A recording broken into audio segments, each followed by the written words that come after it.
Hey guys, अस्सलाम वालेकुम, क्या हाल चाल है? This is Rabia and I am gonna talk about the latest episode of Mujhe Pyaar Hua था।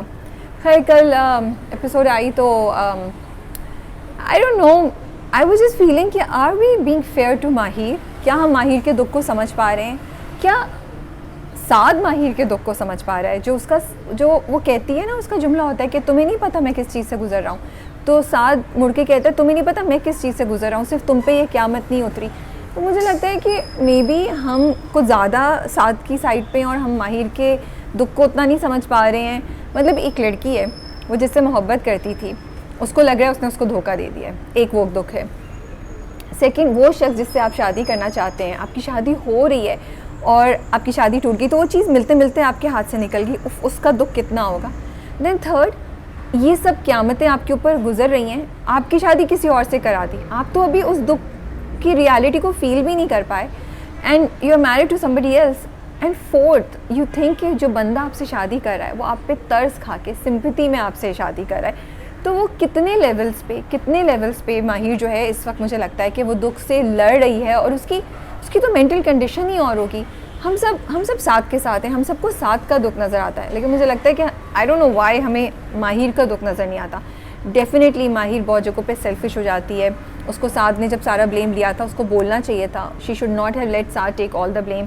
निकाह पे भी वो चाहती तो वो मना कर सकती थी, थोड़ी बहुत मैं उसकी मजबूरी समझती भी हूँ, बट येस। और जो अभी भी उसने साद से कहा कि तुमने निकाह पे क्यों नहीं मना किया, तुम्हें मना कर देना चाहिए था।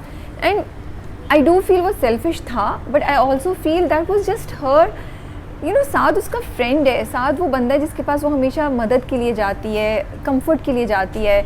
यू नो, आप अपनी दोस्त को फ़ोन उठा के जैसे रोते नहीं है, कंप्लेन नहीं करते हैं, you just complaining, you not, आपको कुछ चाहिए भी नहीं होता, you just want somebody to hear you out. Maybe ये वो कह रही थी, मुझे लगता है। एंड साद का जब मैं सोचती हूँ तो मुझे लगता है कि डेफिनेटली साद का दुख है, बट साद ने तो कभी माहिर को बताया भी नहीं। And we are assuming, like हमारे ऑफिस में डिस्कशन हो रही थी कि माहिर को पता कैसे नहीं चला, उसको अंदाज़ा क्यों नहीं हुआ कि साद उससे इन्वॉल्व है। बट आई थिंक आज तो कुछ ज़्यादा ही बैकग्राउंड नॉइज़ है भाई, इतनी ज़्यादा क्या हो गया, इतने जज्बात क्यों है भाई? हॉर्न आहिस्ता बजाइए। मैं अंदर बैठ के बोर हो गई थी तो मैंने कहा आज बाहर वीडियो शूट करती हूँ, बट चलें होपफुली। सो आई अंडरस्टैंड कि साद जो है, हाँ, सो हम ऑफिस में कह रहे थे कि माही को पता होना चाहिए था कि साद उसको पसंद करता है। तो मेरा ये सवाल था कि तो क्या लड़का लड़की कभी दोस्त नहीं हो सकते? तो फिर ऑफिस में कुछ लोगों ने कहा कि नहीं, जब आपको मर्द एक ख़ास नज़र से देखता है, आपको पता चल जाता है कि कौन दोस्त है कौन नहीं है। May be this is correct, may be this is right, but I do feel sometimes आप नहीं कर पाते। शायद उसके जहन में मुझे लगता है साद ने शायद उसको इतनी क्लियर कट नहीं दी थी आइडियाज़। मुझे ये लगता है कि ड्रामे में उन्होंने यही इस्टेब्लिश किया है। मैं ये शायद गलत भी हो सकती हूँ। तो अगर ये चीज़ है, जब माहिर को अंदाज़ा ही नहीं है कि साद उसके बारे में क्या सोचता है, तो हम माहिर को कैसे ब्लेम कर सकते हैं? हम कैसे कह सकते हैं कि उसको नहीं पता कि साद इस वक्त क्या, what is Saad going through. In fact वो तो साद को एज अ फ्रेंड बताने भी आई थी कि मैं अरीब से मोहब्बत करती हूँ, और उसी वक्त उसकी शादी की बात हो गई, वो सारी बात बीच में रह गई। और तो मुझे लगता है कि साद का दुख है, लेकिन शायद हम साद के दुख को ज़्यादा नहीं इम्पोर्टेंस दे रहे। भाई तुमने कभी बताया क्यों नहीं, अभी भी जाके कुछ मेंशन क्यों नहीं करते हो? या fine, I admire and I respect everything that Saad is doing, and I get his dukh also, but I also get Mahir's dukh. I feel Mahir को के ऊपर भी बहुत क़यामत गुजर रही है, बहुत ज़्यादा क़यामत गुजर रही है, यू नो। सो साद का मुझे लगता है कि थोड़ा सा ये रिएक्शन देना ना, कि जो महिर के अल्फाज थे वो साद के लिए सही थे। Even Saad can not understand what महिर इज़ गोइंग थ्रू। एंड बस मैं कमेंट्स ही पढ़ रही थी, और इस बार मैं माहिर के साथ थी, साद से ज़्यादा। मुझे लगा कि साद को थोड़ी सी, ऑफ कोर्स, लेकिन एंड में जो आके साद ने बोला मैं तुम्हें छोड़ दूंगा, वो अगेन ही wins it, you know. But I feel everybody needs to understand and Mahir needs some time, even Saad needs to understand that. और द फैक्ट कि माहिर आई साद के पास, वो इतना प्यारा मोमेंट था, मुझे वो इतना अच्छा लगा। And I loved Hania's performance, you know. वो उस बंदे के पास आई थी जिसने हमेशा उसका साथ दिया है, जो उसका दोस्त है, और वो उसके पास अपना दुख शेयर करने आई थी। इस वक्त वो इसमें नहीं थी कि मेरा निकाह तुमसे हो गया है और अब तो मेरे शौहर हो या ये, वो सिर्फ एक उस दोस्त के पास आई थी जिसके पास वो हमेशा जाती थी, मुश्किल में भी, खुशी में भी, दुख में भी। तो मुझे तो वो बहुत ही प्यारा मोमेंट लगा कि वो she was lost, she had nobody who could understand her. So ये मेरे ख्यालात हैं. ड्रामा बहुत अच्छे, परफॉर्मेंसेस बहुत अच्छी थी. और माहिर की परफॉर्मेंस, हानिया की परफॉर्मेंस बहुत अच्छी थी. वो कितने उससे, उसकी आवाज़ में कितनी तड़प थी, कितनी डेस्परेशन थी कि please help me, do something, मुझे इस दर्द से निकालो. वो जो कहती है ना कि मुझे, I think a lot of people are saying कि अब तो निकाह हो गया है, तो माहिर इस बात को समझती क्यों नहीं है. I think it's not fair for us to say that, because वो एक अलहदा मोड में थी. उसको या तो टाइम देते और फिर उसके बाद उसका निकाह होता. उसको इतनी जल्दी इस चीज़ में डाल दिया, उसको तो समझ ही नहीं आ रही है. और वो भी उस शख्स का जिसने, मतलब इमेजिन एक ऐसे शख्स से आपकी शादी हो या आपकी बात पक्की हो या आपने ज़िंदगी गुजारनी हो जिसके बारे में आपने कभी ऐसे सोचा नहीं, और या जिसके बारे में आप ऐसा सोचना नहीं चाहते, और आपकी मोहब्बत तो कोई और था.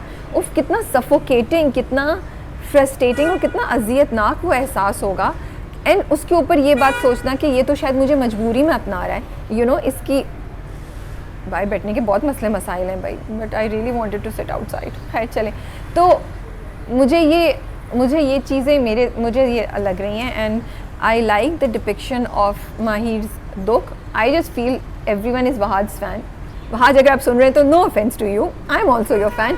बट हियर आई फील कि साद को हम अनफेयर एडवांटेज दे रहे हैं. थोड़ा सा हमें माहिर को भी थोड़ी सी ज़रा सिंपैथीज देनी चाहिए. वो जहाँ जहाँ सेल्फिश हुई है वो गलत है, लेकिन अभी Mahir is going through a lot and she has no idea. उसके तो फरिश्तों को भी नहीं पता कि साद उसके बारे में ऐसा सोचता है. या तो उसको कोई हिंट होती तो फिर मैं कहती कि हाँ, हम माहिर को ब्लेम कर सकते हैं, हम माहिर को इल्ज़ाम दे सकते हैं कि वो गलत कर रही है.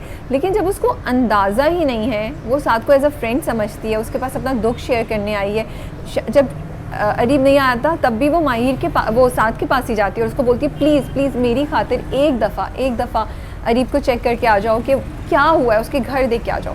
सो that shows how close she is with Saad, but as a friend. तो बस ये मेरे कुछ ख्यालात हैं. आप लोग बताएं, आप लोग किस साइड पे हैं. Do you guys agree with me, या आप लोगों को लगता है कि साद का दुख माहिर के दुख से ज़्यादा बड़ा है और साद के साथ हमारी सिंपैथी ज़्यादा होनी चाहिए. सो मुझे कमेंट्स में ज़रूर बताइएगा. एक और चीज़ बड़ी मज़े की हुई, अभी कुछ संडे को यूं ही आया था, तो यूं ही में वो कहती हैं तोरी सब्ज़ी उन्होंने बनाई होती है, बेरोज़ सब्ज़ारी की जो वाइफ का कैरेक्टर कर रही हैं, तो वो कहती है तोरी. तो मैं सोची थी तुरई नहीं होता. आई वॉज थिंकिंग, आप लोग मुझे कमेंट्स में बताएं आप लोगों ने तोरी सुना है तुरई सुना है, बिकॉज आई वाज लाइक तोरी तो मैंने कहीं नहीं सुना, और बिकॉज आई कॉल इट तुरई तो मुझे और भी कुछ हो रहा था. मैंने कही थी यार तोरी नहीं होता, don't call it tori. And I like turai, so I was a little sensitive about turai being called tori. आप लोगों का क्या ख्याल है, आप लोगों ने क्या सुना है, कमेंट्स में मुझे बताइए. टेक केयर एंड अल्लाह हाफिज़.